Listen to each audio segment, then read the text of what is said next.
All right, everyone. Welcome to the Chuck Hughes webinar. In a moment, Chuck will begin his presentation, but first I'm going to tell you just a little bit about him. In 1984, Chuck Hughes opened his first trading account with only $4,600. Within 2 years, he earned a total profit of over $460,000. Since then, Chuck has competed in the World Cup Trading Championships and taken first place a record-breaking 8 times. This is more than anyone else in the 33-year history of this competition, plus numerous trophies for second and third place. Chuck's unique approach to creating trades that are scientifically engineered to win big and eliminate losses, while making him the winningest trader in international history, came to be known as Hughes Optioneering. And now, here is Chuck Hughes. Okay, Nick. Thanks for the introduction. This is Chuck Hughes. It's great to be here today, everybody. I enjoy doing these educational webinars.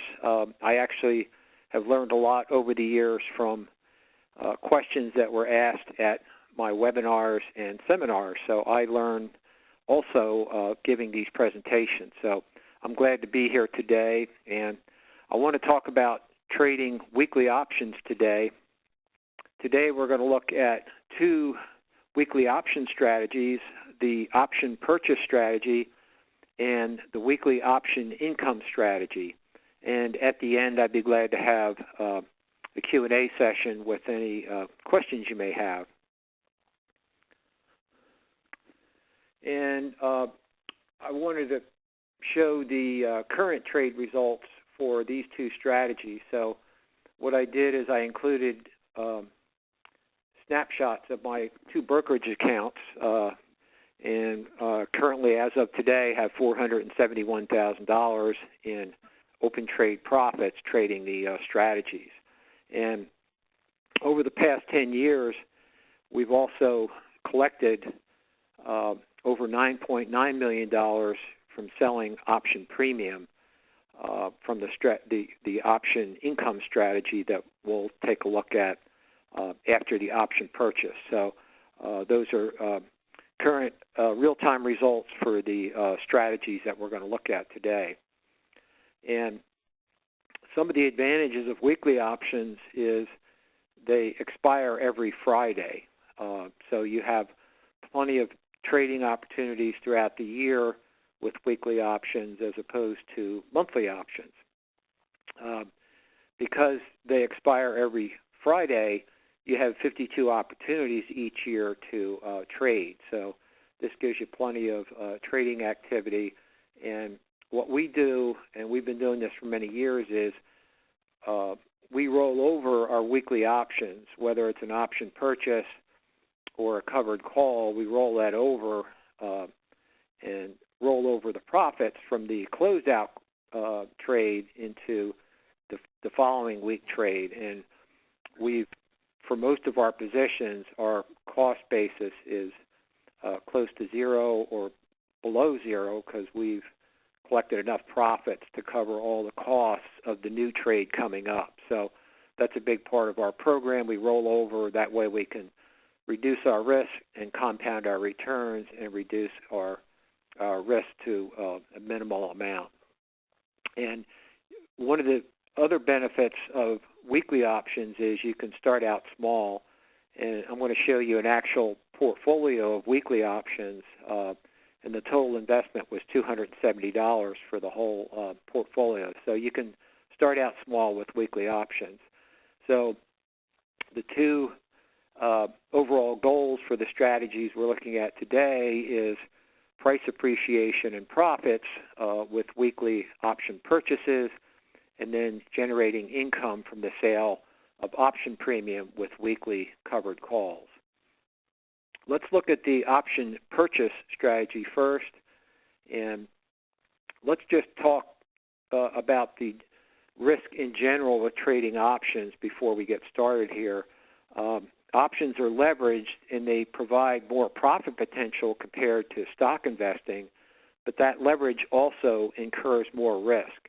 So what I'm showing is a option chain for Home Depot, and at the time, Home Depot stock was trading at 77.73, and if you were to buy the at-the-money call option at that time, it would have been the 77.5 strike call. So the bid and ask is 320 by 330. So if you were buying this, you'd probably buy it at 325 or 330.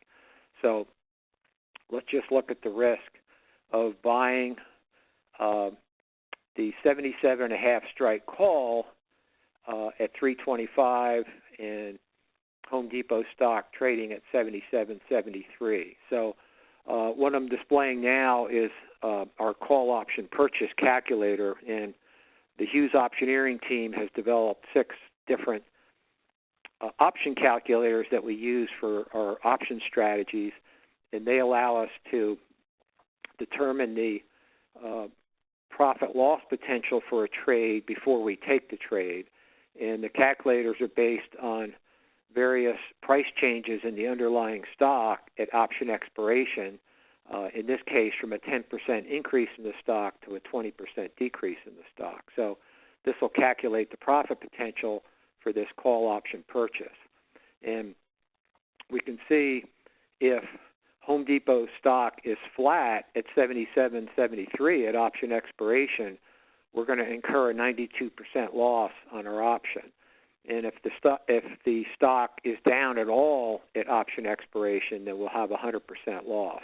So that's the risk you face when you're trading options. You risk 100% loss of the premium if the trade goes against you. So, and in this example, Home Depot actually closed at 75.38 at option expiration, so that would have been 100% loss on this trade. So I like to look at the risks involved before we get started here, just so you know that when you trade options, you're risking the premium.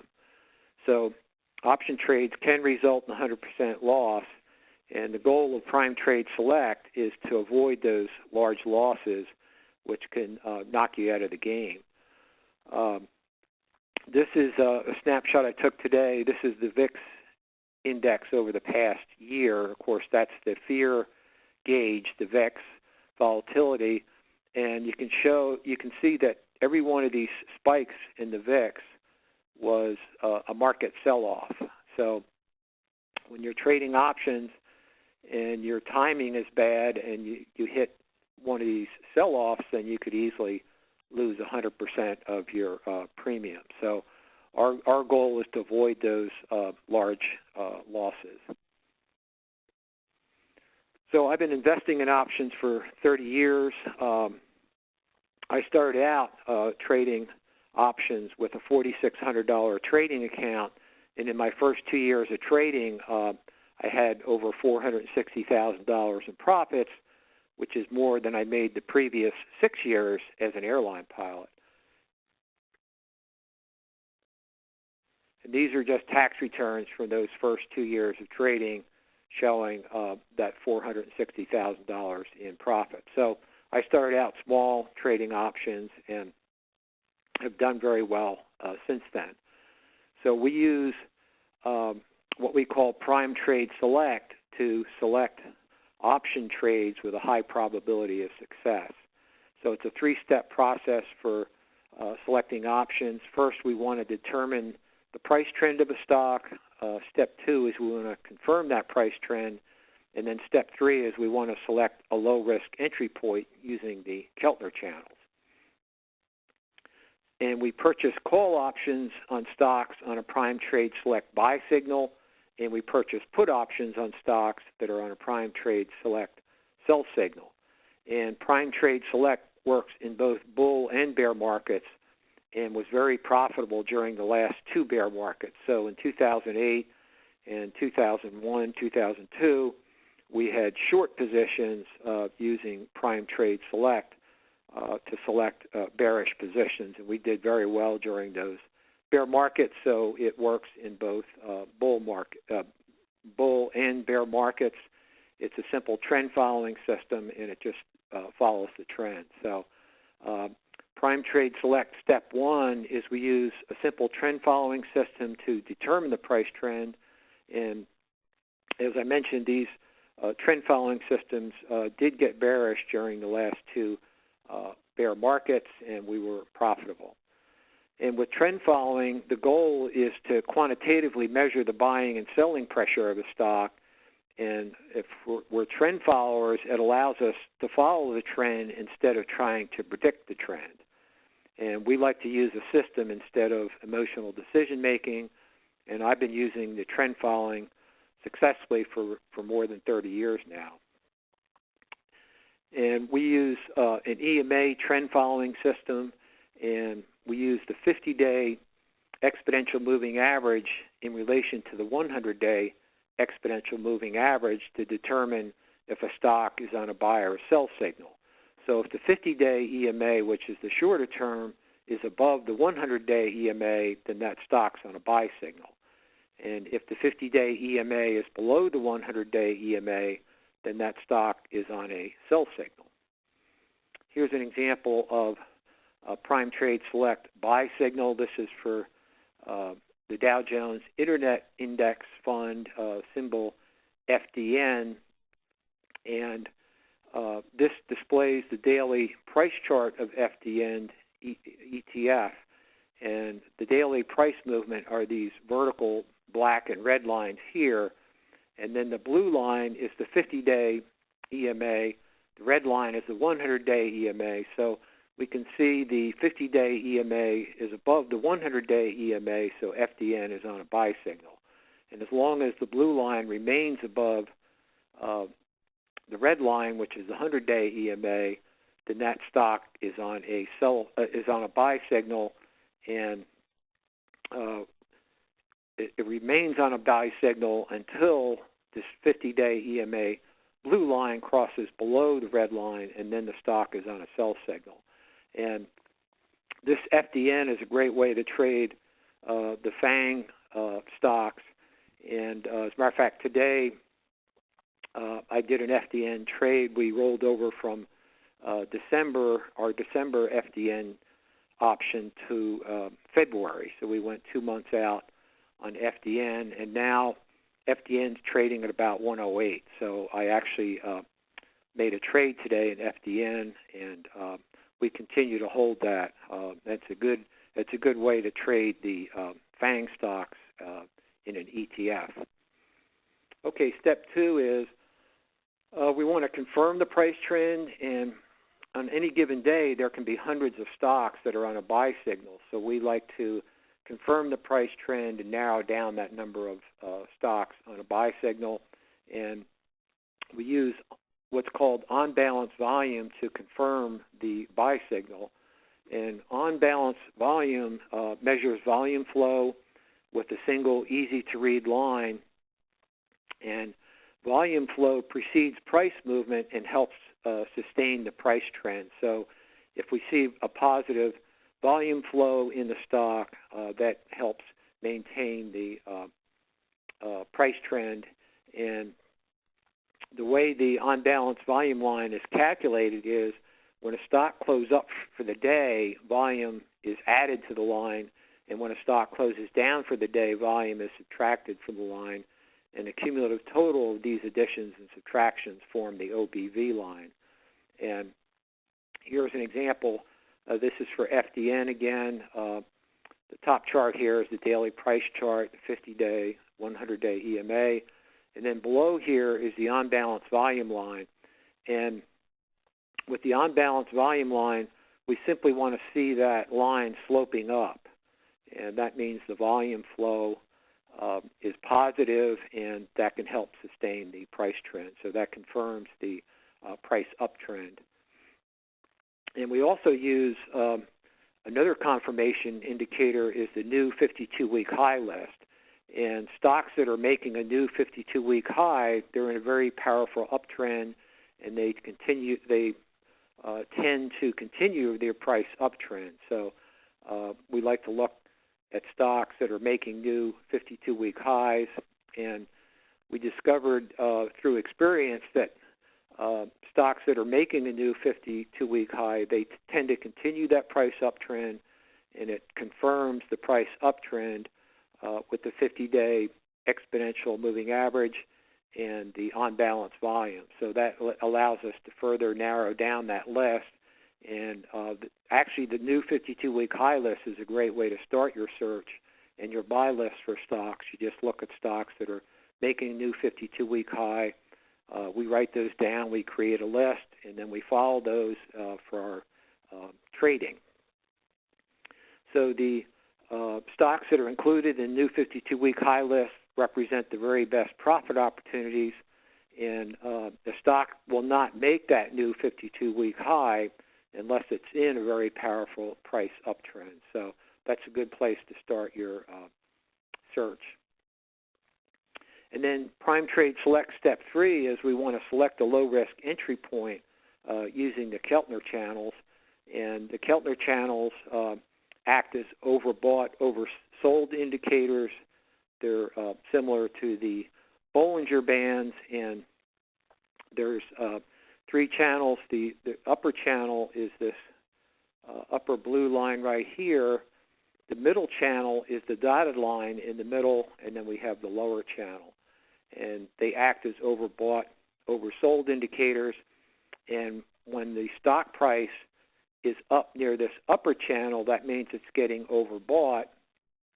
And when the stock is near the lower channel or the middle channel, it's getting oversold, and then a rally usually follows once it gets oversold. So this is a daily price chart for the S&P 500 index, and you can see when the S&P got above the upper channel, it got overbought, and then normally will retrace towards the middle or lower channel.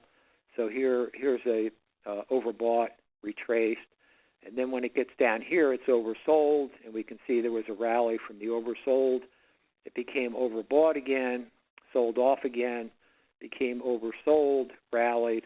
So you can see this pattern: overbought, sells off, oversold, rallies. You can see that this is a valuable tool for timing our entries of our trades. So we want to buy a stock or an ETF when the price of the stock drops near the middle or lower channel, and we don't want to buy when it's up near the upper channel because the stock is becoming overbought. So it's a very simple indicator, but very useful for helping us time our entries. So what I did was I displayed some of my brokerage confirmations here on actual options that we purchased. And what I did was on the price chart, I circled where we bought the option, and you can see this is for Google. You can see that we waited till Google retraced towards the lower channel, then we bought our options, and then it rallied after that, and that gave us a low-risk entry. So we didn't want to buy when Google's trading up here because it's getting overbought. So we waited, we bought down here, and then we got a good entry. Here's another example for MasterCard. We waited for very, very strong uptrend for MasterCard. We waited till it retraced near the lower Keltner channel and then bought, and then the stock rallied. This is for Apple. Again, we waited for a pullback here and bought right here. The stock rallied. So this is for 3M. And in each of these examples, the Keltner channels allowed us to get a low-risk entry because after our entry, then the stock rallied. So let's look at some recent profit results for my 2 retirement accounts using Prime Trade Select. And I took these snapshots this morning, and these reflect our open trades, option trades, spread trades, and stocks and ETFs. And in my first retirement account, I have $372,000 in open trade profits, and in my second account, I have $98,000 in open trade profits as of this morning. So that's just a snapshot to show you these trades.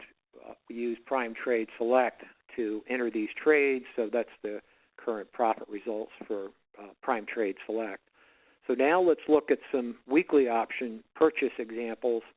And the first one we're going to look at is for Microsoft, and the daily price chart shows the 50-day EMA above the 100-day EMA. It's confirmed by an upsloping on balance volume line. So we have a confirmed price uptrend for Microsoft. So we went ahead and bought a weekly option. We bought 5 of the Microsoft February 18 weekly calls, the 30 strike at 52 cents. So, we bought here it is here, the Microsoft February 30 call. We paid 52 cents. And then we closed it out on February 17th at 118. So we held this weekly option 4 days, and we had a 126% gain on this Microsoft option, weekly option in a 4-day period. And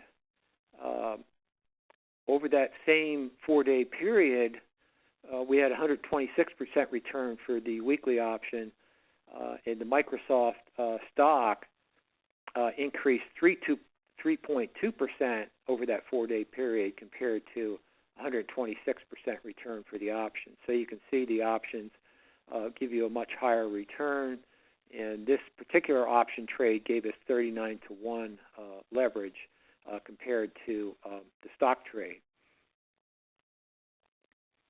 And here's a graph of the option return here versus the stock return.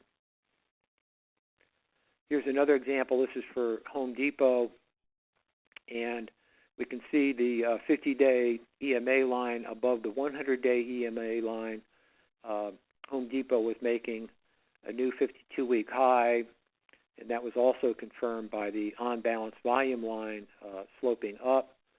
So this brokerage confirmation shows that we bought the Home Depot February 46 call at 31 cents, and that was on February 18th, or I'm sorry, this is, we sold the close on February 18th, and we bought on February 17th. So we didn't hold this one very long, or I'm sorry, here's the open date here. We purchased on February 14th, and we closed out on February 17th. So this was another 4-day trade. We bought it for the option for 31 cents or $31 and closed it out at 50 cents. So in this one, we had a 61% return over that 4-day period.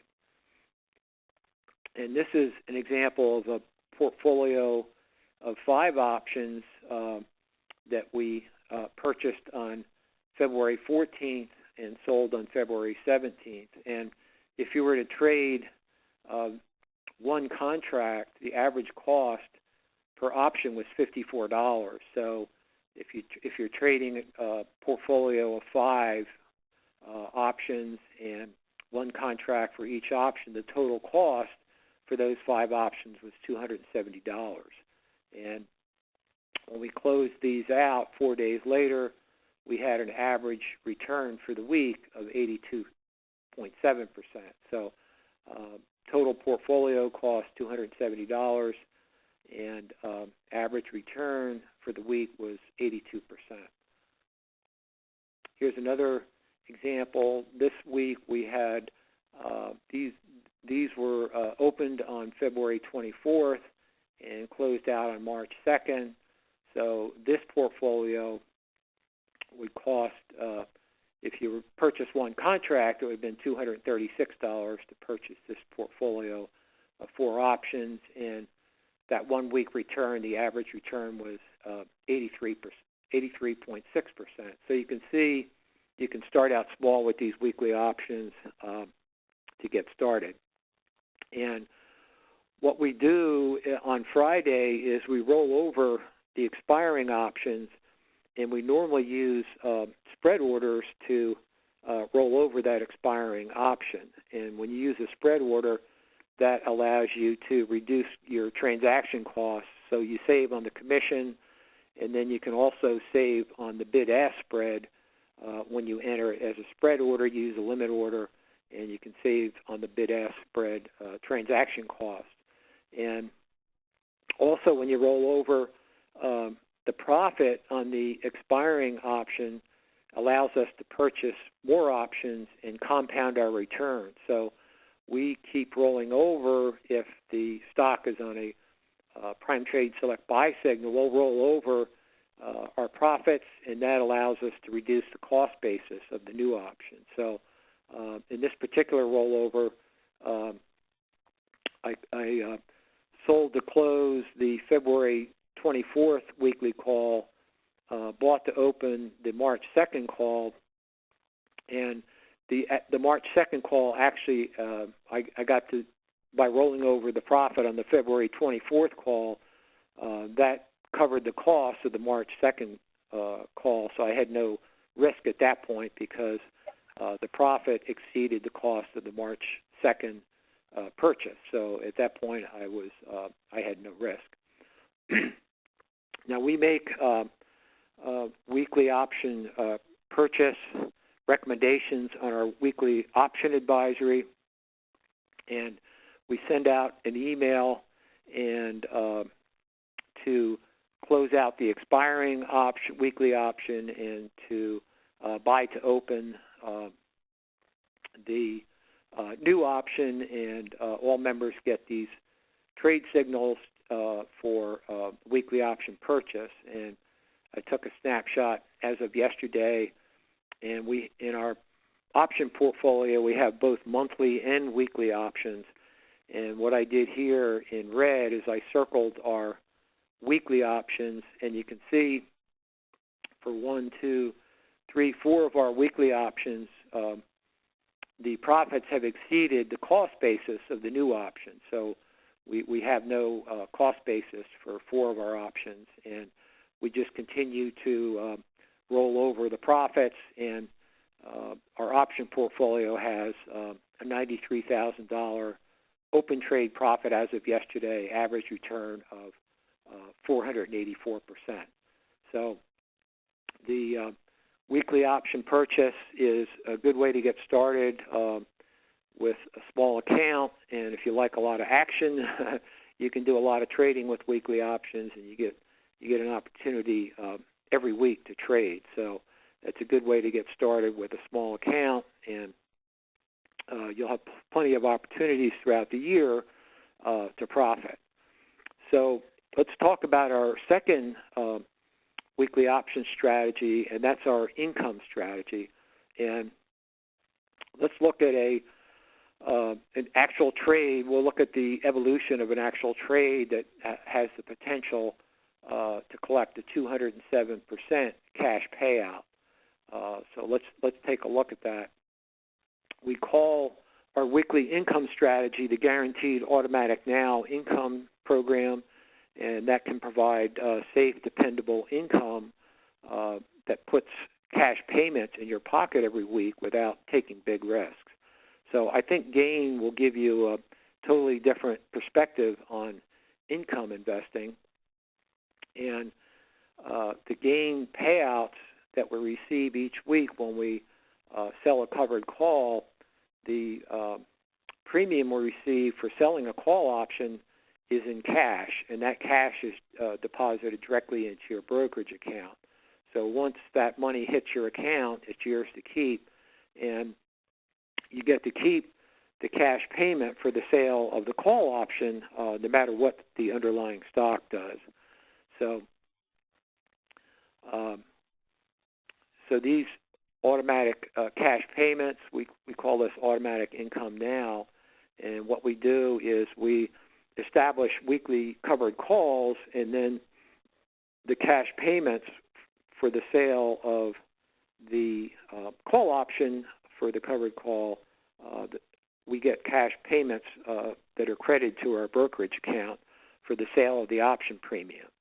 So you can set up this weekly covered call strategy in a regular brokerage account, and Here's an example of a 1-week payout that we received.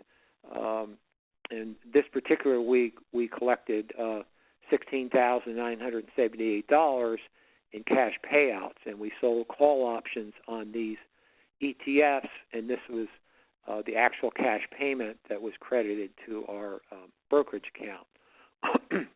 And again, we get to keep those cash payments regardless of what happens to the price movement of the underlying ETF or stock. And unlike normal stock dividends that pay a 3 to 4% return over the course of a year, we can regularly collect 100% or more cash payout annually. And as I mentioned, in our gain book, we list over the trades over the past 10 years, and we collected over $9.9 million in actual cash payouts using the gain strategy. And that averages out to about $82,000 a month in cash payouts from the gain strategy. And also, this is approved by the IRA, by the IRS to trade in IRA accounts, and we trade these covered calls in our IRA account. And another advantage of this strategy is you can start out small. You need about a $3,500 trading account to start collecting these weekly cash payouts, and that'll get you started. So it's a low risk income strategy, and it actually incurs less risk than owning stocks or ETFs. And I'll show you an example of that in a minute. And another advantage is the weekly covered calls. You can also profit in bear markets. And in our gain book, we list all the cash payouts received over the last 10 years. And we showed in 2008 that we collected $598,000 in cash payouts. And what we were doing is we were selling covered calls on inverse ETFs that profit when the stock market is going down. So these covered calls work just as well in bear markets by using inverse ETFs that profit when stocks are going down. So the gain cash payout strategy is a covered call. It generates cash income from selling call option premiums on your ETFs or stocks. And it's produced consistent returns during volatile and non-trending types of markets also. Most investors aren't familiar with the concept of selling option premium to generate cash payouts. And it's a very simple but lucrative income strategy. The cash payout strategy is also known as a buy right or a covered call.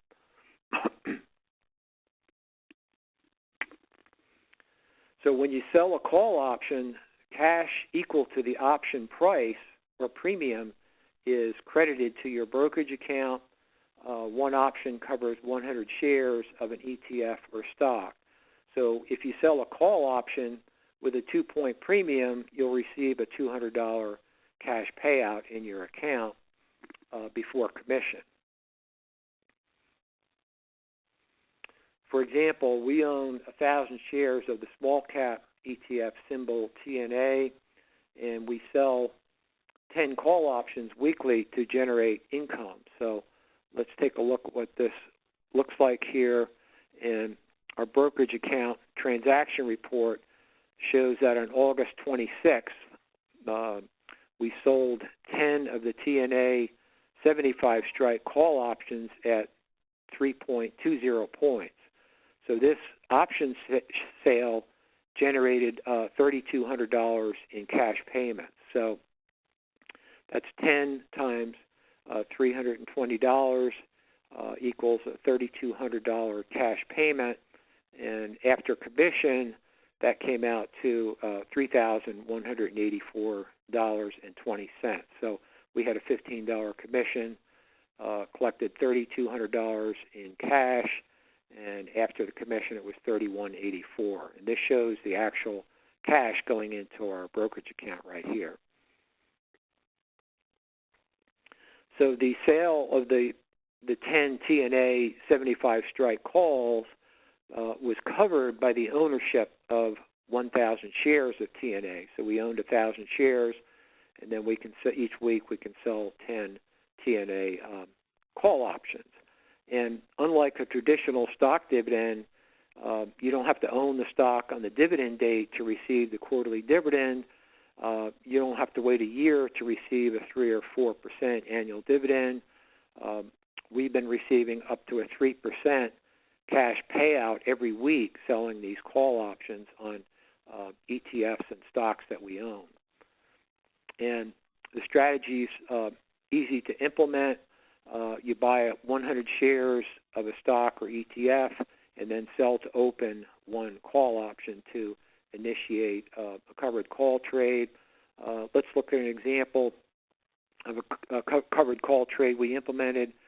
This is for the energy ETF symbol ERX, and on August 26th, we bought 100 shares of ERX at $31.47. So the cost to purchase the 100 shares was $3,155 after commission. So we bought 100 shares of the energy ETF on August 26th, and then that same day we sold to open the ERX September 2nd weekly call, 31 strike call option at 1.10 points. So August 26th, we sold to open the September 2nd 31 strike call at 110. So this September 2nd, this was a weekly option, and it expired 1 week later. So we collected $110 premium for that 1 week trade. So one call option covers 100 shares of the ETF. This call option expired 1 week later on September 2nd, and it's known as a weekly option. And then these weekly options expire every Friday, so there's 52 weekly option expirations over the course of 1 year. Now, when we sold the September 2nd 31 strike call at 110, $110 was credited to our brokerage account. $110 in cash was credited to our brokerage account minus the $8.77 commission. So there was $101 cash credit to our account for selling this 110-point call option. So there's two possible outcomes for this weekly ERX covered call trade at option expiration on September 2nd. If the ERX ETF is trading above 31, which is the strike price of the call option we sold, then the ETF will be called, and the 100 shares of ERX in your account will be sold at 31. So this happens automatically at option expiration. And if the ETF is called, then we realize the full profit potential for the trade.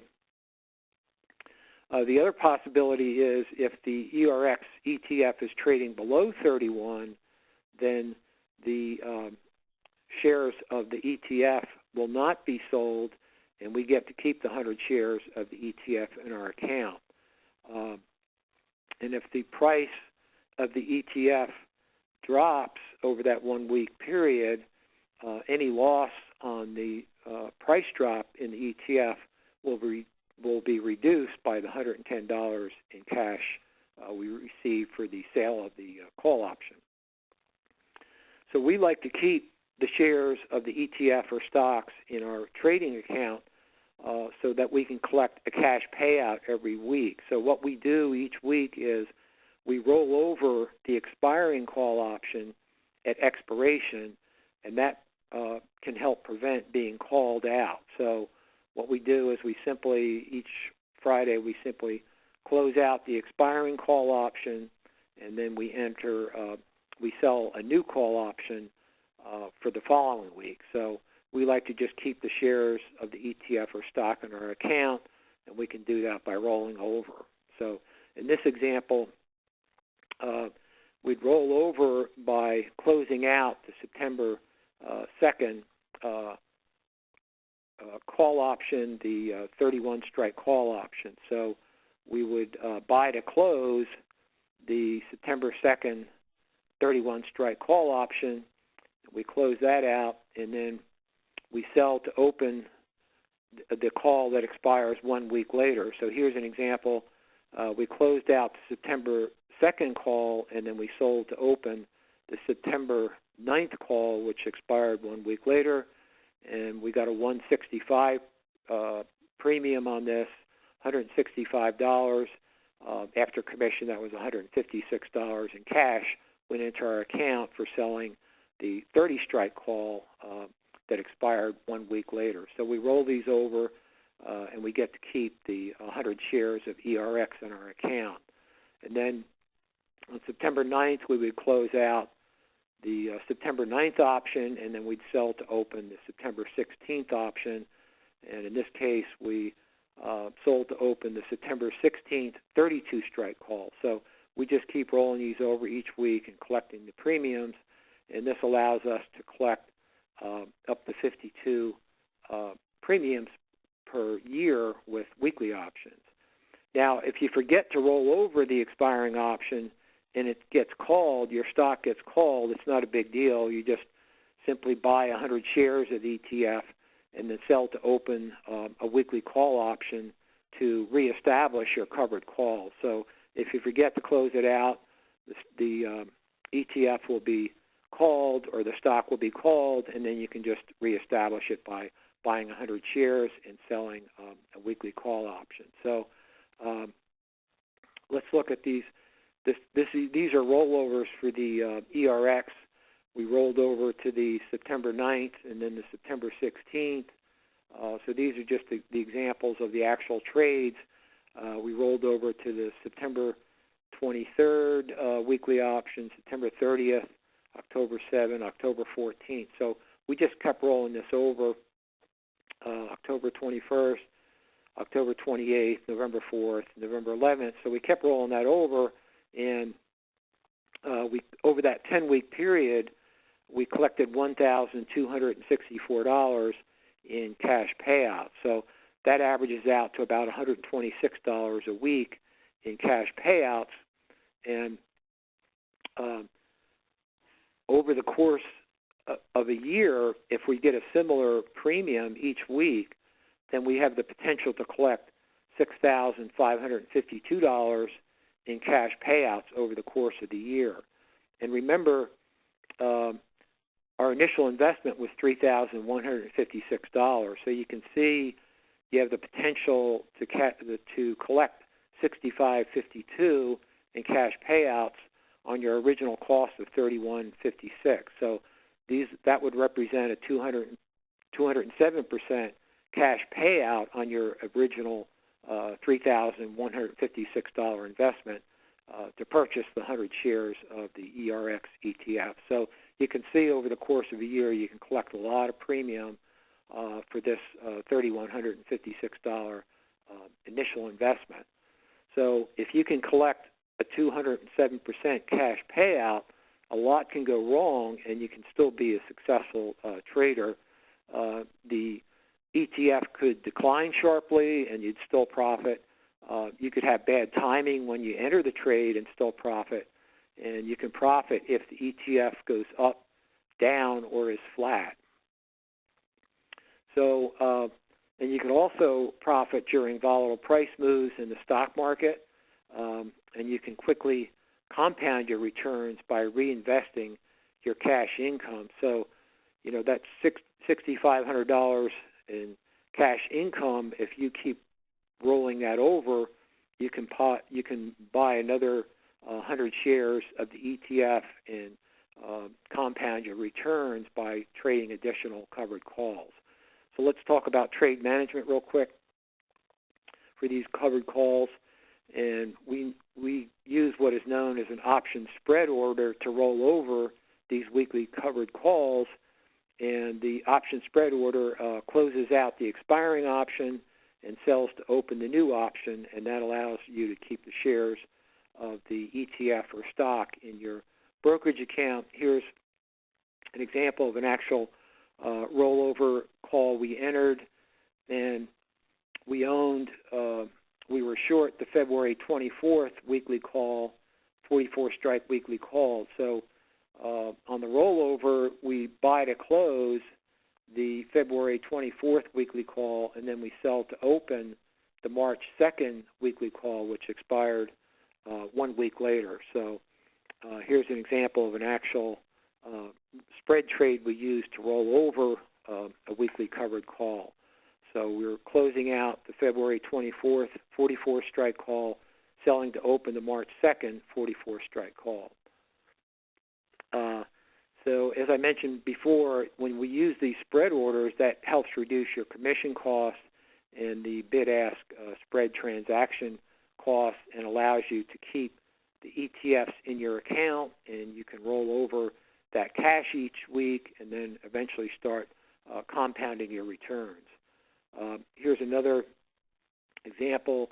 In this example, we closed out the TNA November 23rd 52 strike weekly call, and then we sold to open the November 30th 54.5 strike call. So closed out the expiring option and then sold to open the new option. So these are actual orders we use to roll over our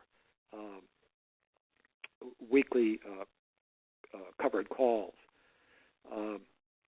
And here's the actual transaction report from this trade that we entered, and you can see that we were filled at 142. So that was just about halfway between the bid price of 140 and the ask price of 145. So we got filled at 142, and that allowed us to save a little bit on the bid-ask spread. And this is the actual fill on that order. Okay, so we sold, in this example, we sold 8 of the November 54.5 strike calls at 142, and we got a $1,125 cash payout for the sale of that premium. And weekly options provide up to 6 times more premium than monthly options, and here's an example. This is for MasterCard, and at the time, MasterCard was trading at $4.57. So if we sold the 1 week option that had 4 days to expiration, if we sold the at the money call, we received about 12 points in premium over a 4-day period. That same day, if we were to sell a monthly call that expired 82 days later, we'd receive about $23.50 in option premium. So we can sell 12 of these weeklies at around 12 points, which is about 142 points of premium versus 23.5 points of premium for the monthly option that expired 82 days later. So we can collect with weeklies, potentially collect, in this example, 142 points, and over the same period of time, for a monthly, we would receive 23 points. So that just shows you that the trading the weekly options, you receive more premium. So I'm going to just go through quickly. These are a few examples of the cash payouts we received, and these show the option that we sold. In this column here, the green column, is the cash that went into our account for that week.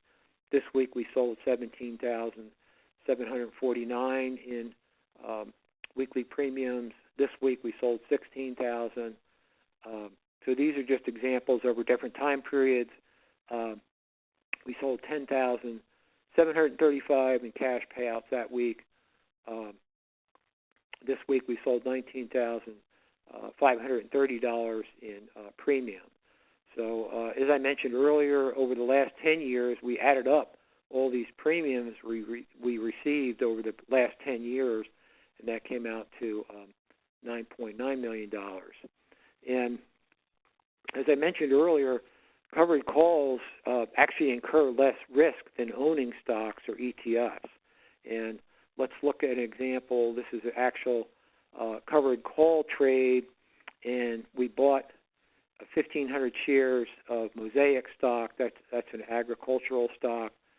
We bought 1,500 shares, average price of $42, and we sold to open 15 of the 40 strike calls at an average price of $7.90. So we bought 1,500 shares of the stock, average price $42, and sold the 15 of the 40 strike calls, average price of $7.90. So after we put this trade on, the stock actually declined, but we still had a profit in this trade.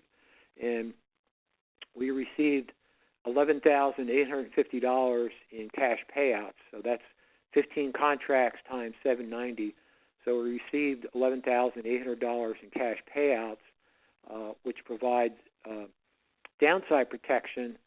And the stock actually declined after we put this trade on. So our brokerage account open trade report at the time was showing that for the 1,500 shares of Mosaic stock, we actually had a loss of $1,633, but we had a profit, a $5,187 profit in the options that we sold. So in this case, the stock declined, but we still had an overall net profit of $3,553 for this covered call trade, even though the stock declined in price. So that's just an example of the downside protection you receive from selling the option premium and receiving the cash into your account. So let's talk about trade selection now for these weekly covered calls. And we use three criteria for selecting ETFs for cash payouts. The first criteria is that the ETF trades weekly options. The second criteria is that the ETF option premium gives you at least 1 to 2% weekly cash payout by selling the at-the-money call, and that the price, and criteria number three is the price of the ETF is trending up. So what we're focusing on right now are weekly covered calls on ETFs, and this is a strategy we've been using for many years. So let's look at our trade selection. Step one is that the ETF trades weekly options. So, of course, with weekly options, you collect 52 cash payouts a year, and they expire every Friday. Now, you can find a current list of ETFs that trade weekly options on the CBOE website. That'll give you a list of ETFs that are trading weekly calls. And with monthly options, you, of course, can collect 12 cash payouts a year. The monthly option expiration is normally the third Friday of the month. So even though you collect fewer premiums with monthly options, we do trade monthly covered calls on some ETFs that don't trade weekly covered calls. So we trade a combination of weekly covered calls for those ETFs that have available weekly options, but we also trade monthly covered calls on ETFs that don't trade weekly options. So criteria number two is that the option premium gives you at least a 1 to 2% weekly payout, and that's for selling the at-the-money call option. So the ETF's option premium, we want to see at least a 1 to 2% weekly cash payout by selling the premium, and our goal with weekly covered calls is to collect that 1 or 2%, at least 1 or 2% weekly cash payout. And if you do that, of course, if you collect 2% on average, over the course of the year, you're going to have 100% cash payout at the end of the year. And we sell an at-the-money call that's the closest to the current trading price of the ETF. So let's look at an example. The energy ETF symbol ERX was trading at 39.91 on Friday, December 30th. The at-the-money weekly call option that expires 1 week later would be the 40 strike call, and the 40 strike call would expire 1 week later. So if we wanted to establish a weekly covered call, we'd buy 100 shares of ERX and sell to open one 40 strike call. So that's how we could initiate this trade. And the 40 strike call was trading at 1.10 points, so we got $110 cash payout minus the commission for selling the call at 110. And if you take the 110 and divide it by the cost of the ETF, $39.91, that comes out to 2.75%. So for that weekly call, selling that at-the-money weekly call, in this case, we get a 2.75% weekly payout. So the goal is we want to see at least a 1 to 2% weekly payout when we're trading these weekly covered calls.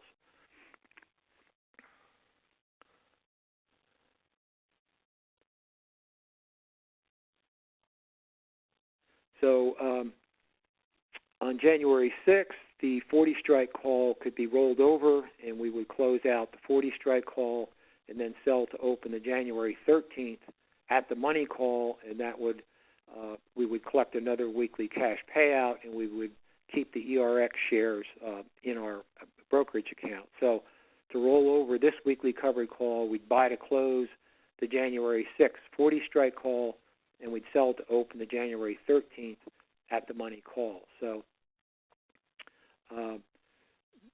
we like to look at trading leveraged ETFs.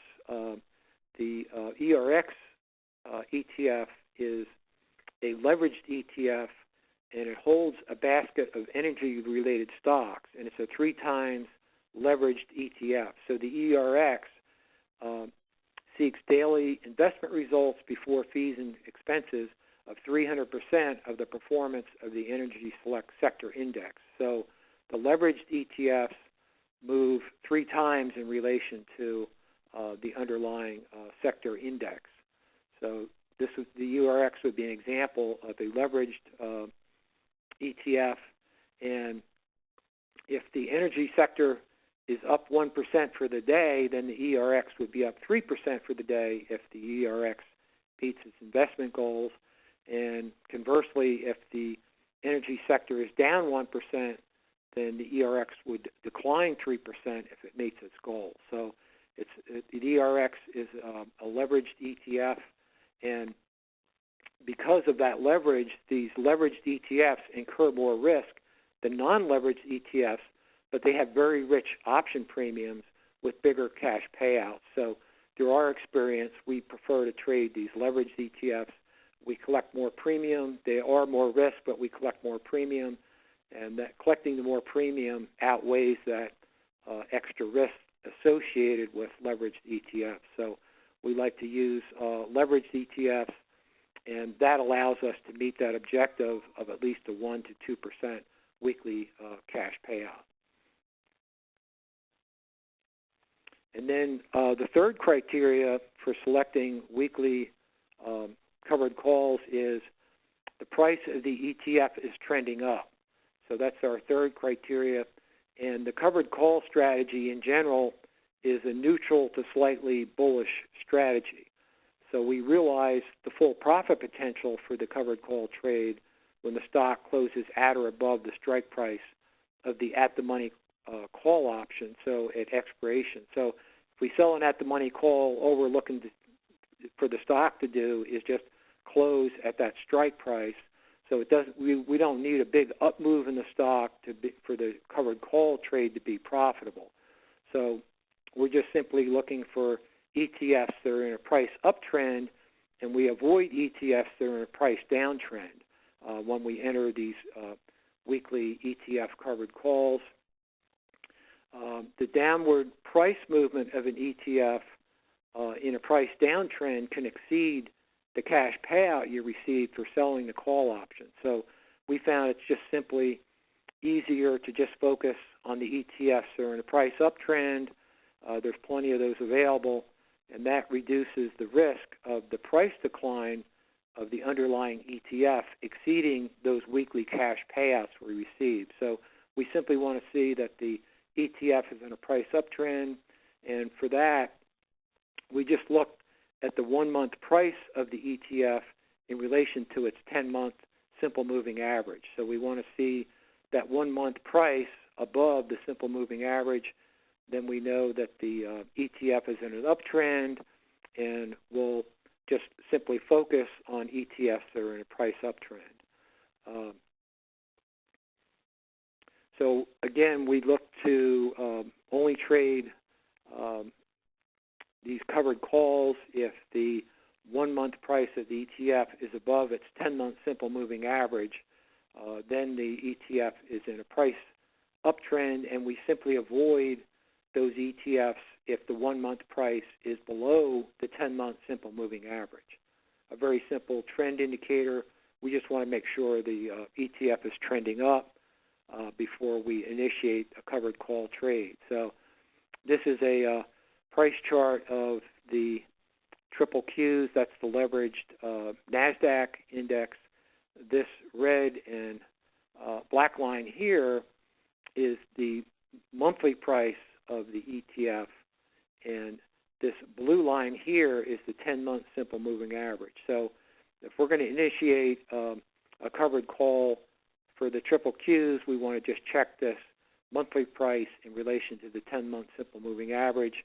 And you can see right here the monthly price crossed above the 10-month simple moving average. So at this point, we could initiate covered calls, and as long as the 1-month price is above that 10-month simple moving average, we can initiate weekly covered calls. And we can get that 1-month price and 10-month simple moving average. That can be downloaded from stockcharts.com with the basic subscription. So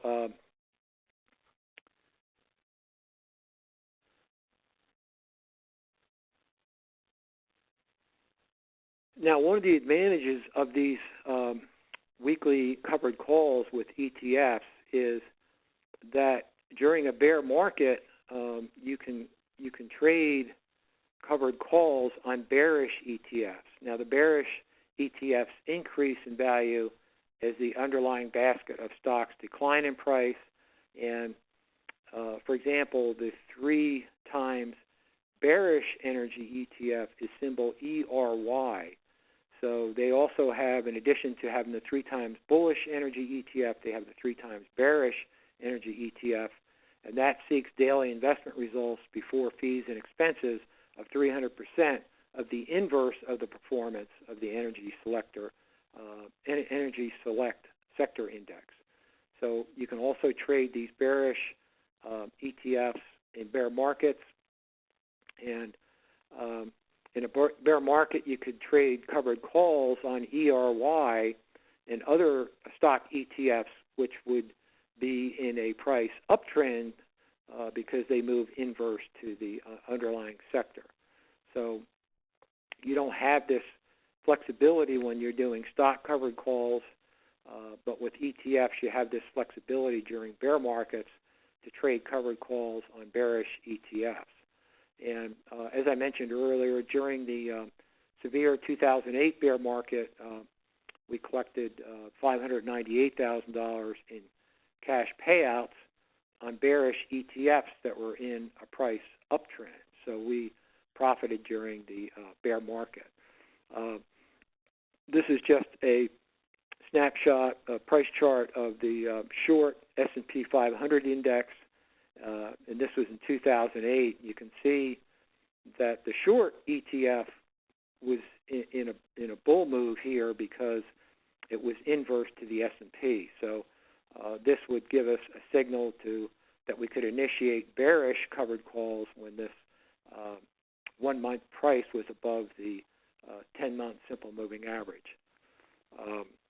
Again, we collected cash payouts during the 2008 bear market, and that gives you an added dimension in your trading when you can profit in bear markets. And the bearish income trades not only reduce your portfolio risk, but also they dramatically increase your profit opportunities and provide a whole new dimension to income investing. So you can receive these cash payouts during a bear market by using inverse ETFs. And here's a snapshot. This was on September 15th. That was really the beginning of the financial Armageddon. And this snapshot on that date showed our closed trades. We closed out $14,987 in profits on September 15th, 2008. And on that day, the Dow dropped 504 points. So we had a closed trade profit that day, and we also had open trade profits with inverse ETFs. So we actually profited during the bear market. So we locked in solid profits that day, and many investors considered short positions high risk, which they are if they're not done correctly. So you don't want to short a stock or you don't want to short an ETF because you incur unlimited risk if the stock or ETF moves up in price. So when you use these bearish ETFs, they're limited risk short positions, which means you can't lose more than you invest regardless of the price movement of the underlying ETF. And these covered calls on inverse ETFs allow you to profit in bear markets as the stock market declines. So that's an added dimension to your trading. Just keep that in mind for the next bear market. You can make money during a bear market. And I'm showing us snapshots now of these are just covered call portfolios over different time periods, and these open trade snapshots show we had $1,048,000 in profits, and I think we only had one losing trade in these portfolios. So these are just example of covered call portfolios, and of that $1,048,000, $847,000 of these profits were generated from weekly covered calls, and the other amount was from monthly covered calls. So there was 83 winning trades, one losing trade. So we had high accuracy with these covered calls. But I'll just go through these snapshots quickly. Here's a covered call portfolio for Apple, Baidu. This is the bearish energy ETF, the financial ETF, National Oil Well Varco, the NASDAQ ETF, small cap ETF. So these are just examples of snapshots of covered call portfolios. This one had $192,000 open trade profit when we took the snapshot. This portfolio had a $323,000 profit at the time.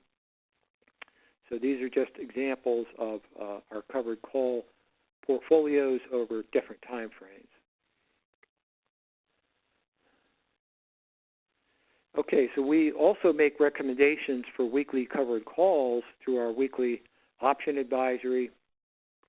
And this is a snapshot of our weekly covered call portfolio as of today. And these are all weekly covered calls. The portfolio has an average open trade profit of $243,000 and an average return of 119%.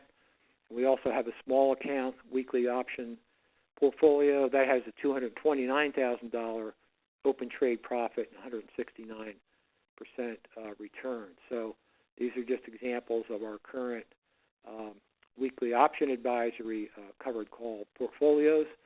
So that concludes my presentation for today. And if you're interested in the strategies, you can log on to weeklyoptionalert.com, and click Trade Results, and that'll show the current trade results for the various portfolios in the advisory service. Or you can call Brad toll-free at 866-661-5664 or 310-647-5664. So you can log on to the website, get an idea of how our various strategies are performing. It'll have updated trade results on the trade results page. Or you can call Brad. So that concludes my presentation, and I'd be glad to take some questions here. Let's see. Okay, it says, how much capital does a trader need for the example you present here for those covered calls? And you could, with the covered calls, you can probably do a portfolio of 4 or 5 covered calls with about $25,000, $25,000 to $30,000. So if you want to do a whole portfolio, it's going to take a little more capital because you have to buy 100 shares of the stock or the ETF.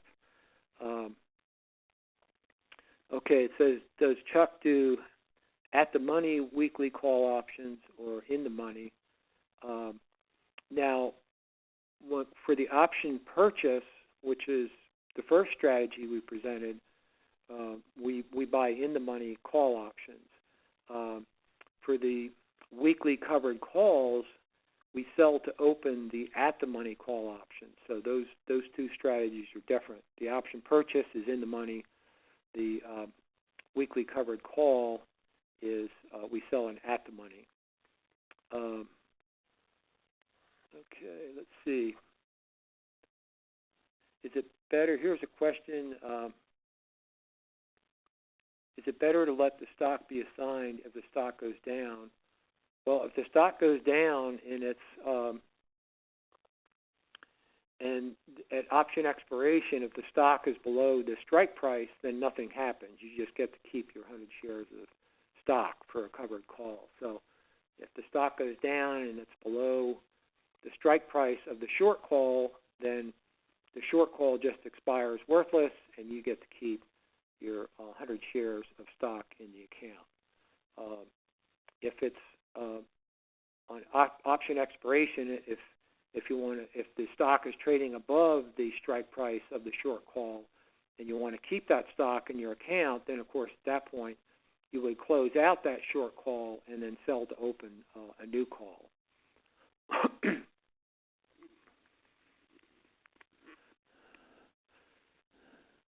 Okay, here's, can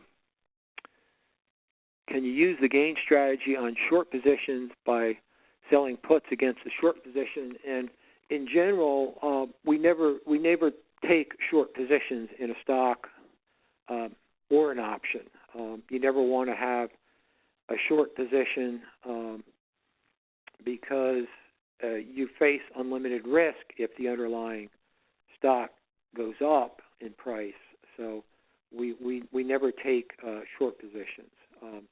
The way we do a short position is a limited risk method, and that is, to buy an inverse ETF or a put option.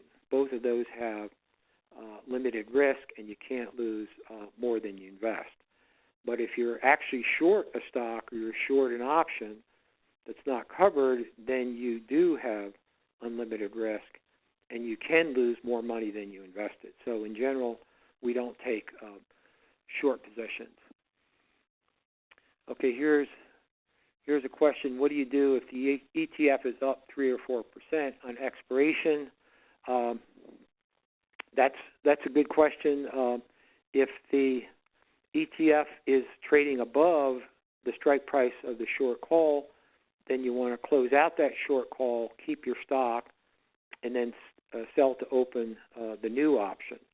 So if the stock goes up in price, you're going to buy to close the expiring call and sell to open the new call. And this is a really hard concept to grasp the first time, but you're going to, when you close out that short call, if the stock is up, you're going to lose money on the option, but you also own the underlying 100 shares, so that'll make up for that the loss on the option. And what you'll collect is, no matter what happens, is you'll collect the time value portion of that premium. So if you sell an at-the-money call at 2 points and the stock goes up above the strike price, you're going to lose money in the option, but that's offset by the increase in the 100 shares that you own, but you get to keep that 2 points of time premium. You always get to keep that portion of the time premium, and if you sell an at-the-money 2 point premium, then that 2 points is all time value. So you get to keep that no matter if the stock goes up or down. So it's a little hard to understand, but once you start doing these, you can roll the whole portfolio over in 15, 20 minutes a week, and once you start doing it, you understand. But to answer the question, if the stock goes up, you're still going to collect the time value portion of that option that you were short as a profit. So that's the way the covered calls work. You're always going to collect the time value portion of the option. Okay, here's a question. What happens if the stock goes up and you're called on it? Well, if you do nothing at expiration and the stock is above the strike price of the short call, you'll be automatically called, and you'll sell 100 shares at the strike price. So if you don't close out the short option before expiration, you'll be called on the stock. But it's easy to reestablish your position by simply buying another 100 shares of the ETF and selling to open the new call option.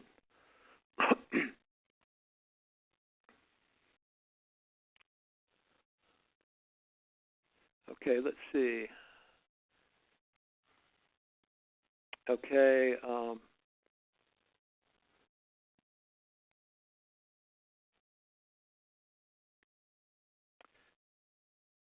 Okay, here's a question. What rule do we look for when selling a short option against a long position? If you're talking about a long position and you have 100 shares of stock and you're doing a covered call, we simply sell the at-the-money call.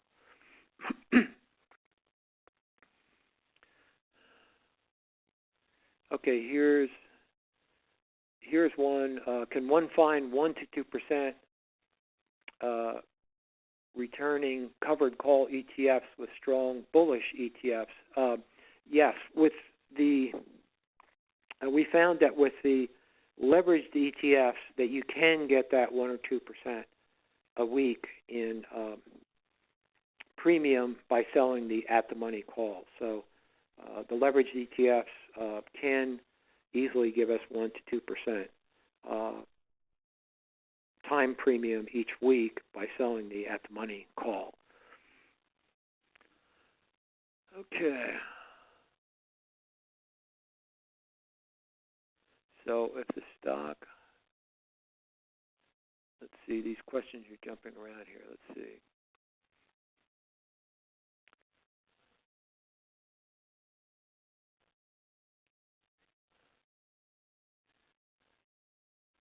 Okay. Okay, here's a question. Do you stop losses on your option trades or just let the weekly options expire worthless? Normally with the weekly options, we don't use stop losses, but on monthly option purchases we do use stop losses, and we'll exit a monthly call option purchase if we lose 20 to 30% on our trade. We'll exit the position. But with weekly option trades. The time period is just too short to try to time that. So, I mean, you could have a loss on a weekly trade and then, get stopped out if you use a stop, and then the next day it comes back. So it's really hard to time 1 week trades. So as a general rule, we don't use a stop loss for weekly option trades unless we have more than a 30% loss or a 30% loss, then we will exit it to prevent a large loss. So, but that's only for the first week that you're in the trade. Let's say you buy a weekly call option, you have a profit in it, you roll that profit over to the next week, and then that reduces your cost basis. So each week, if you're able to profit, then you're reducing your cost basis. Or even if you win 2 out of 3 or whatever, you're gradually reducing your cost basis, and then the stop loss doesn't really become a factor. It's only that first week you enter the trade. Yes, if you had a 20 to 30% loss in the trade that first week, and you don't have any profits rolled over, then you would exit the trade to avoid a big loss. But once we established the trade, and you saw those examples, we had 4 weekly options that we had no cost basis because the profits, the rollover profits exceeded the cost basis of the new option. So in those situations, we don't use a stop loss because our cost basis is at 0. Okay, let's see. Okay, here's a question. Do you exit at the top of the channel? And this is, I'm thinking this is referring to the Keltner channels. Once we're in a trade, we use the Keltner channels to the first time we enter a trade. But after that, we don't use the Keltner channels. That's only to time our entries. If we're rolling over, as long as the stock is on a buy signal, a confirmed buy signal, then we'll go ahead and roll it over regardless of where it is on the Keltner channels, because we only use those to enter our trade for the first time, and that helps reduce your risk, your entry risk, that first time you take a trade. But once we enter and we build up some profits in the trade and reduce the cost basis of the existing new option, then we'll just simply roll it over if it's still in a price uptrend and it's still confirmed by the on-balance volume and the new 52-week high list. So we'll keep rolling over, and we only use the Keltner channels for that initial entry. Okay, here's a question. Chuck, do you use Greeks at all for criteria for entry? We don't use the Greeks at all. The option profits, options are derivatives, and they derive their value from the underlying stock. So it's the price movement of the underlying stock that really determines whether your option is going to be profitable or not. So we simply follow the price movement of the stock. We don't pay any attention to the Greeks because we never understood how you can profit from that. I know some options are considered undervalued because of the Black-Scholes model, but those undervalued options can become more undervalued. So we never understood the value of that. We simply follow the price trend, and the price movement of the underlying stock really determines whether you're going to have a profit or not in that option. If you buy a call option, the stock goes up, you make money. If you buy a call option, the stock goes down, you lose money. So we like to keep it simple.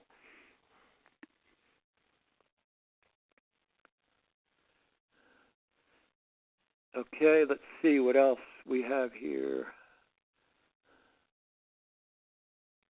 I think that covered most of the questions. that I could see here. So I want to thank everybody for